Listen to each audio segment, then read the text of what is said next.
नमस्कार बच्चों। कक्षा 11 के इतिहास वाली बुक में बदलती हुई सांस्कृतिक परंपराएं, इसके बिंदुओं को हम डिटेल में पढ़ रहे हैं। तो आज हम देखेंगे इतिहास का मानवतावादी दृष्टिकोण।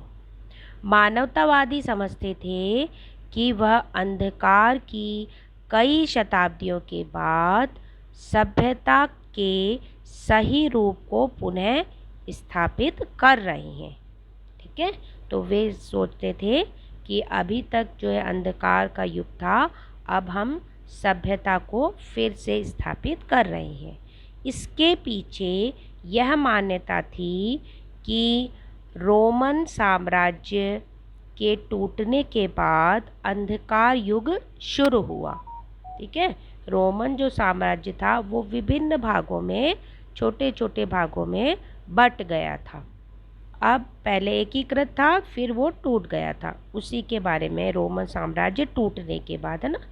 और मानवतावादियों की भांति बाद के विद्वानों ने बिना कोई प्रश्न उठाए यह मान लिया कि यूरोप में 14वीं शताब्दी के बाद नए युग का जन्म हुआ।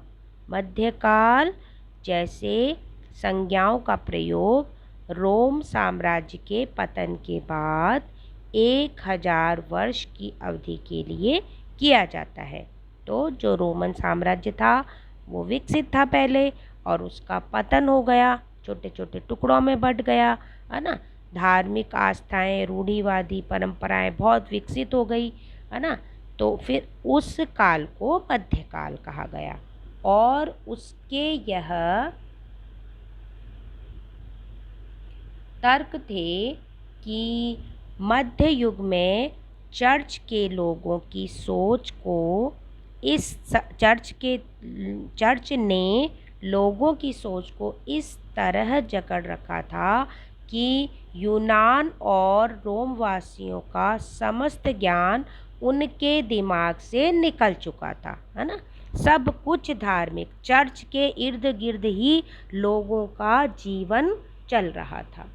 अब मानवतावादियों ने आधुनिक शब्द का प्रयोग 15वीं शताब्दी से शुरू होने वाले काल के लिए किया है। अब मानवतावादियों और बाद के विद्वानों ने जो प्रयुक्त कालक्रम बताया है ना, वो क्या बताया है कि देखिए इसमें 5वीं से जो 15वीं शताब्दी, 5वीं से जो 14वीं शताब्दी है, इसे मध्य युग कहा गया। पिछले जो 3 वर्ग हमने पाठ पढ़ा था उसमें भी हमने देखा था कि 5वीं से जो 14वीं शताब्दी थी उसको मध्य युग, और 5वीं से जो 9वीं शताब्दी तक अंधकार युग था यह, और 9वीं से 11वीं आरंभिक मध्य युग, है ना। और जो है 11वीं से 14वीं शताब्दी का युग उत्तर मध्य युग, और 15वीं शताब्दी से आधुनिक युग, ये विद्वानों ने कहा, है ना। क्योंकि बाद में आधुनिक युग जो 15वीं शताब्दी थी उसमें नए नए विचार आ गए थे, है ना, मानवतावादी दृष्टिकोण आ गया था, तो इसीलिए आधुनिक युग कहा। हाल में अनेक इतिहासकारों ने इस काल विभाजन पर सवाल उठाए हैं, है ना। बहुत सारे जो इतिहासकार हैं उन्होंने ये जो समय विभाजन ऊपर बताया इस पर सवाल उठाए हैं।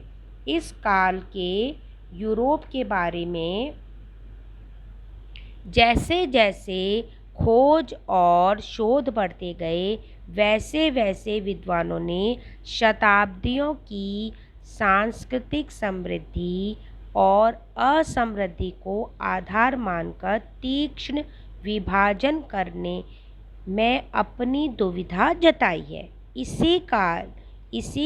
किसी भी काल को अंधकार युग की संज्ञा देना उन्हें उचित नहीं लगा, है ना। जो इतिहासकार इसकी आलोचना करते हैं ना इस समय काल की, उनका कहना है कि हर युग में जो है समृद्धि हुई है। अगर जो समृद्धि है कम हुई है किसी युग में, लेकिन समृद्धि तो हुई है ना, तो इसीलिए जो है हम ये नहीं कह सकते कि ये भाई अंधकार युग है, इसमें कुछ हुआ ही नहीं, है ना। तो इन विद्वानों का ये मत है। तो बच्चों आज के लिए इतना ही। धन्यवाद।